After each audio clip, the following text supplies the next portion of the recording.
I would like to start the story off by saying this took place 5 years ago, so I feel comfortable talking about it. But it is still fresh in my mind to where it feels like it was yesterday. At the time, I was in college studying anthropology, taking it day by day.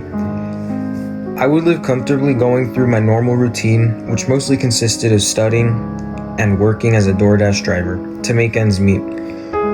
I've always been quite lonely, but I found it to be very peaceful. I did not have to provide for anybody but myself and my cat Chef. Class was usually just PowerPoint lectures and us having to take notes to take home to study and be prepared for the quizzes and exams. That was until the midterm group project. I was paired with a guy my age named James. He was quite shy, but we ended up getting an A+ on the midterm, so we started to get along because of that. We eventually became friends and study buddies, which greatly benefited us both. We ended up passing the class with A's and were so excited to have the summer all to ourselves. We basically ended up hanging out, and we would drink lots of alcohol and smoke weed, and at times go out to the clubs and have a good time. We were both very good dancers, and we really had a blast that summer. Then the fall semester began, but we split up due to taking different classes. We would still hang out from time to time, catch up, and talk about how life was going and all that. All seemed to be going well for James, but he started to act very nervous and on edge when we would hang out. But I didn't question him because I assumed he was going through lots of different personal stuff. He later invited me to celebrate his 21st birthday with his family, which I hoped would be a great time, but things started to getting weird. After we sang happy birthday, he pulled me aside and started asking me some strange out of nowhere questions. These included, "Hey, be honest, do you think everyone hates me? Do I appear weird to you? Do I look like there's something wrong with me?" I kept answering, "Not really, but you seemed a bit shy and nervous lately. But you were still as cool as always." He told me thanks, and we shook hands saying we got each other's backs and we would always be able to count on one another. A week later, out of nowhere, he asked me if he could stay with me for a while because he had gone through some horrible arguments with his parents and they ended up kicking him out of the house.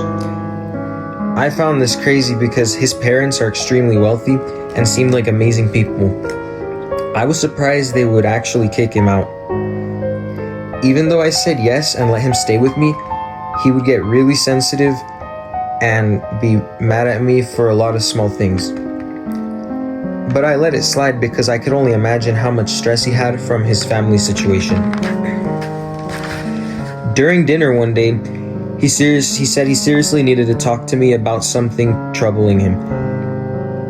He invited me to his mansion since his parents went out of town on a ski trip. Then when we arrived at his house, it was so peaceful, and he gave me a tour for the first time because I didn't get to see much during his birthday. I was speechless because it was something straight out of a movie castle. Then we went for a smoke on the porch, and he told me he believed that he was being followed and he was being constantly feeling terrified because he sensed something bad was going on. I said I could stay around him more if it would make him feel more safe, and he told me that yes, thank you, and I appreciate it. The next couple weeks he really chilled out, and with me around he felt much more safe. One Saturday morning at 5 a.m. after a long night of clubbing and drinking, he begins to panic and tells me, screaming, he saw the stalker in his dreams, and then he started to cry and apologize for scaring me. I freaked out and went to the kitchen to relax.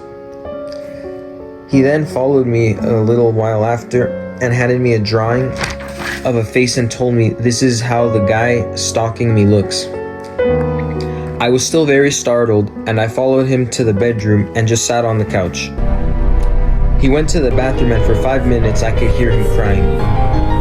I was very uncomfortable, but I had no idea what he was going through. Some time passes and he walks out with tears running down his face and a terrifying smile. He then kept repeating, "He made me do it. He made me do it." I then look down and see his arms completely red, pouring blood as he keeps repeating, "I promise he made me do it. I promise he made me do it," until he falls and stops moving.